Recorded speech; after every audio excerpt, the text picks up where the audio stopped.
আমরা গণঅভ্যুত্থানের মধ্যে দিয়ে যে সরকার দেশের দায়িত্ব নিয়েছিল, আমরা 18 মাস জনগণের স্বার্থে রাষ্ট্রে যে গত 15.5 বছরের যে ফ্যাসিবাদী শাসন, তার থেকে দেশকে একটা নতুন গতির মধ্যে নিয়ে আসার জন্য চেষ্টা করেছি।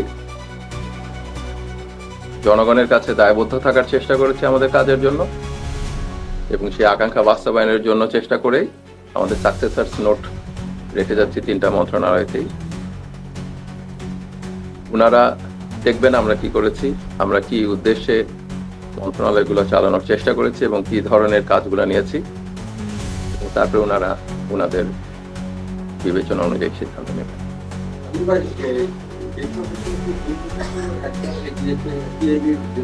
টিআইবিকে জিজ্ঞেস করেন, কারণ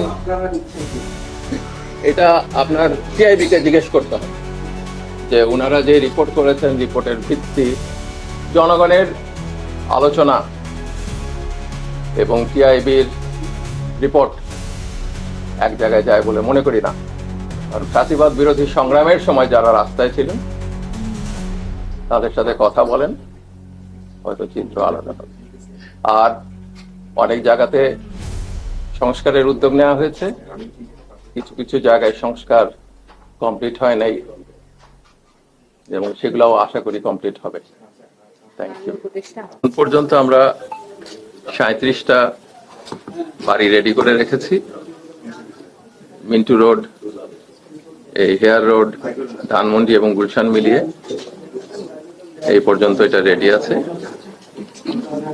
আর প্রয়োজনে আরো কয়েকটা বাড়িও তৈরি করার প্রস্তুতি চলছে। এই আর কি অবস্থা, সেটা আমরা চেষ্টা করছি, এবং এটা আমরা 1-2 দিনের মধ্যেই, ওনারা শপথ নিতে নিতেই এটা তৈরি হয়ে যাবে।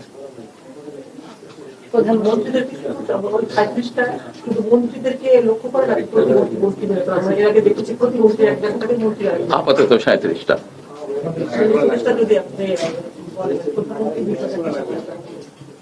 ওইটা ওনারা যেভাবে চান সেভাবে হবে, জায়গা ওনাদের সঙ্গে আলোচনা করে সিদ্ধান্ত নেওয়া হবে। Thank you.